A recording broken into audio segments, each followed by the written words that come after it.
देखो कितना विश्वास होता है भक्त को, कैसा वो श्रद्धावान होता है। एक राजकुमारी और दूसरी एक जमींदार की पुत्री, दोनों को मित्रता थी। एक दिन राजा के यहां भगवत प्रेमी महात्मा आए। वो संत सेवी राजा थे। महात्मा जन आते रहते थे और महात्माओं का कार्य ही होता है निरंतर अपने प्रभु की सेवा और सुमिरन में मगन रहना। सेवा सुमिरन ये बहुत बड़ी सामर्थ्य है। अगर हम हर समय सेवा और सुमिरन में रहें तो कभी कोई माया प्रपंच हमें परास्त नहीं कर सकता। जहां हम सेवा सुमिरन से अलग हुए वहीं माया का प्रभाव पड़ता है। भगवान का शालिग्राम स्वरूप उनके पास था। खूब भाव से सेवा कर रहे थे और नवीन अवस्था की कोमल हृदय वाली ये दोनों सखियां देख रही थी। इनके मन में आया ऐसे हम भी ठाकुर सेवा करेंगे। देखने से सुनने से हमारे हृदय में प्रभाव पड़ता है। गंदी बातें देखेंगे, गंदी बातें सुनेंगे, उसी का चिंतन होगा, हृदय गंदे आचरणों की प्रेरणा वाला बन जाएगा। अगर हम भागवतिक बातें सुनेंगे, भागवतिक दर्शन करेंगे तो भागवतिक चिंतन होगा, हृदय भागवतिक प्रेरणा वाला बन जाएगा। कई दिन संत भगवान रुके, रोज सेवा कीर्तन कथा, सरल हृदया। उन दोनों सखियों में बात आई कि चल करके संत भगवान से कहते हमको भी ठाकुर जी दीजिए। दोनों ने चरण पकड़कर प्रार्थना की, गुरुदेव हमारे हृदय में भी इच्छा हो रही कि हमें ठाकुर सेवा मिले। अब दोनों बच्चे ही थे। संत भगवान ने विचार किया सेवा पद्धति में बहुत सावधानी की आवश्यकता होती है। अभी ये बच्चे हैं, कहीं सेवा अपराध न बन जाए। सेवा अपराध भी होता है। उपासना में चलने वाले उपासक को सेवा अपराध और उप सेवा अपराध 32 ये 64 इन पर सावधान रहना चाहिए। ये गलती नहीं होनी चाहिए। जैसे आप ठाकुर सेवक हैं, अपने घर में सेवा विराजमान किए हुए हैं। अब जैसे आपको ठाकुर जी के दर्शन के लिए जाना है, जहां तक ठाकुर जी के दर्शन करने के लिए जाना है, हो सके तो पादुका न पहने, नंगे पैर दर्शन करने जाए। यदि आप में ऐसी सामर्थ्य नहीं है किसी कारण से, तो सीढ़ियों में पादुका नहीं पहनना चाहिए। जहां से मंदिर की सीढ़ियां हैं, पादुका उतारकर माथा रखकर सीढ़ी में फिर चढ़ना चाहिए। खड़ाओं या पादुका पहन करके श्री विग्रह के दर्शन करने के लिए जाने में फिर अपराध लगता है। अरे अपने मालिक के दर्शन करने जा रहे हैं, स्वामी के दर्शन करने जा रहे हैं, प्रभु के दर्शन करने जा रहे हैं, तो अपनी कुटिया से और मंदिर तक नंगे पैर जाना चाहिए। ये भावना रखनी चाहिए। भरत जी जा रहे हैं प्रभु के दर्शन करने के लिए, अयोध्या से पैदल ही चले थे, तो सुकुमार चरणारविंद तो बड़े बड़े फफोके छाले पड़ गए थे। वशिष्ठ जी ने देखा, सबने मिलकर भरत जी से कहा पालकी पे बैठ जाइए। तो कहा मेरे प्रभु यहां नंगे पैर चले हैं और मैं पालकी पे बैठ जाऊं? उचित तो यह है कि अपने प्रभु के दर्शन के लिए मैं जा रहा हूं, तो जहां जहां प्रभु के चरण पड़े वहां मेरा शीश पड़े, अर्थात यहां मैं सर के बल चल के जाऊं, पर असमर्थ हो। तो आप कह रहे हैं पैर में छाले पड़ गए, आप सवारी में बैठ जाइए। ऐसा नहीं हो सकता। तो अपने प्रभु के दर्शन करने के लिए जब जाए तो हो सके, सामर्थ्य हो तो पादुका न पहने, कोई खड़ाऊं चप्पल जूता आदि ना पहने। अगर पहने हैं तो बस सीढ़ी तक ही पहन कर जाए, ऊपर सीढ़ियों की नहीं। इतने सुकुमार मत बनो, ये आग में जलाया जाएगा शरीर, ये गाड़ दिया जाएगा शरीर, इससे ज्यादा प्यार ना करो। अब इतना दृढ़ विश्वास कि ये बच्चे हैं, सेवा भाव कैसे पूर्ण कर पाएंगे? तो उन संत भगवान ने दोनों बच्चियों से कहा कल ठाकुर जी लाएंगे, हम आपको दे देंगे। तो गांव में घूमे तो आसपास गोले गोले से पत्थर मिले, पत्थर लाए 2 और कहा कि ये लो तुम्हारे ठाकुर जी, दोनों को। देखो गुरु वचनों पर और गुरु प्रदत्त सेवा वस्तु पर कितना भाव होना चाहिए। उन्होंने दृढ़ विश्वास किया कि मुझे भगवान गुरुदेव ने दिया, ये भगवान है मेरे। दोनों ने अपने हृदय से लगाया। अब एक जमींदार की पुत्री थी, एक राजकुमारी, स्वर्ण के सिंहासन में, और उनका नाम रखा सिलपिल्ले ठाकुर। सिल पत्थर, तो उनका तुम्हारे ठाकुर का नाम सिलपिल्ले गोविंद है। दोनों सिंहासन पर रखकर आराधना कर दी। भाव प्रतिपल बढ़ता गया, नाम निरंतर जप। गुरु प्रदत्त ठाकुर पर विशेष चमत्कार हृदय में प्रकट होता है यदि उन्हीं की नियमावली से चलो।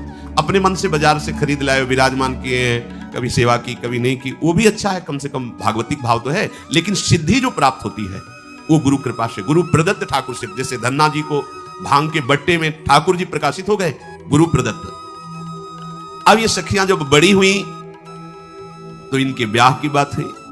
तो जो राजकुमारी थी उनका राजकुमार से किसी से ब्याह तय हुआ, ब्याह हो गया। अपने माता पिता से जब विदाई ली तो अपने ठाकुर जी को जो सिंहासन में थे, सिंहासन से एक सुंदर पेटी में से और गोद में रखे, और अंदर ही अंदर जल रही है कि प्रभु मैंने प्रीतम आपको माना है, संसार के व्यवहार में ये प्रीतम बना हुआ है, पर प्रभु हमारे प्रीतम दो नहीं हो सकते, हमने हृदय से आपको माना। इसी विचार में वो बड़ी उदास है। पहले पालकियों में ऐसा राज सैनिक चल रहे हैं, पालकियों में वो बहू जा रही है और राजकुमार घोड़े पर। राजकुमार बार बार पालकी के समीप जाता, दर्शन करने की इच्छा होती है ना, तो उदास देखता, मन में बड़ी गिलानी हुई। उसने कहा, एक नदी थी, उसने कहा यहां हम थोड़ी देर विश्राम करना चाहते, राजकुमारी की पालकी रखी जाए और सैनिक दूर खड़े हो। तो राजकुमार वैसे ही आज्ञा हुई। तो बात करना चाहते हैं, पर वो ना देखती है और ना बात करती है, और इतना सुंदर रूप, क्योंकि ब्रह्मचारिणी और भगवत आराधना। अब उसके हृदय में जलन हुई कि ऐसा क्या है जो हमसे बात नहीं कर रही। बस बार बार ऐसे पिटारी खोल के ऐसे ठाकुर जी को देखती। नाम जप और सेवा के प्रभाव से वो सिल नहीं रह गया था, वहां उसको सांवरे श्याम सुंदर की झांकी मिलती थी। जब अपने शिल्पिल्ले ठाकुर जी को देखती तो ललित त्रिभंगी श्री लालजू महाराज श्याम सुंदर दिखाए, अत्यंत आसक्ति। गुरु प्रदत्त किसी भी शब्द में, किसी भी वस्तु में दिव्यता होती है, बस हमारी भावना होनी चाहिए। अरे बोले ये हम नहीं दे सकते, ये गुरु प्रदत्त है, नहीं हम प्राण दे सकते, लेकिन ये नहीं। जिसका गुरु वचन पर, गुरु प्रदत्त वस्तु पर, गुरु प्रदत्त ठाकुर पर दृढ़ निष्ठा हो गई, वही सिद्ध हो जाता है। अब उसने समझ लिया कि पिटारी में जो कुछ है यही हमारे और राजकुमारी के बीच में बाधा है। दो चार दासियों को बुलाया और कहा इनको बातों में उलझाओ, पिटारी पीछे हमें दो।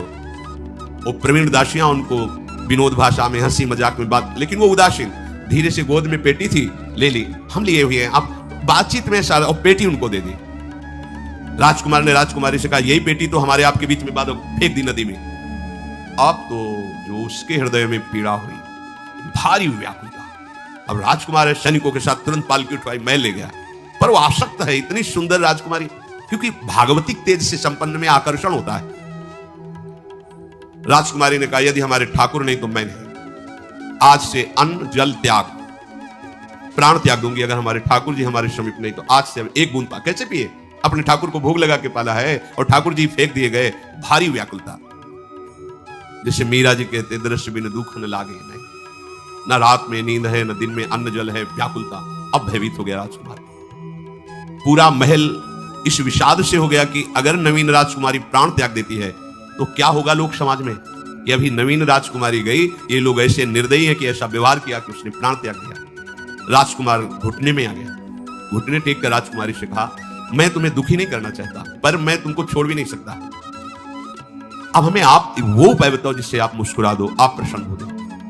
तो उनका, हम अपने ठाकुर के बिना जीवित नहीं रह सकते, यदि आप हमें जीवित देखना चाहते तो हमारे ठाकुर जी लाके दो। हमारी भागवतिक निष्ठा ऐसी होनी चाहिए कि जो गुरुजी ने मंत्र दिया है, जो गुरुजी ने उपासना दी है, उसमें दृढ़ विश्वास होना चाहिए। हमारे अंदर किंचन मात्र फिसलाव नहीं होना चाहिए।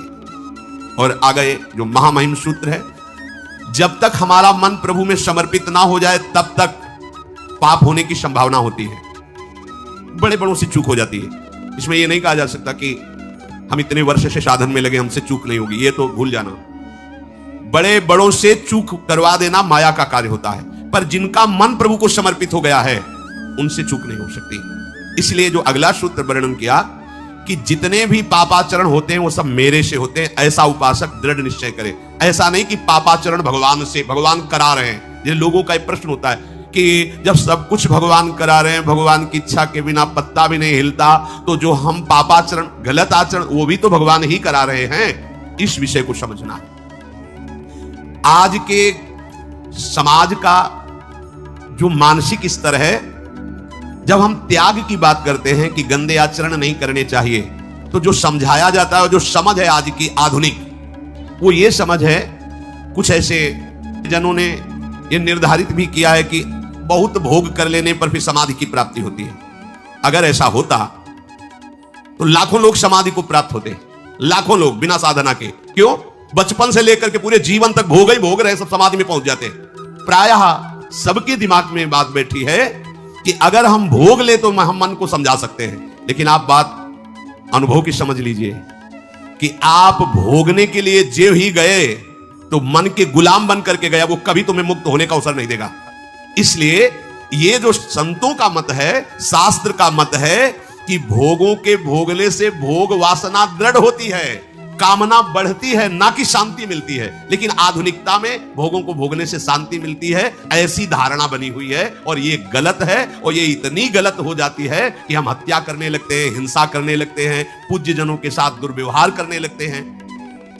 आज तक भोगों में इति नहीं हुई।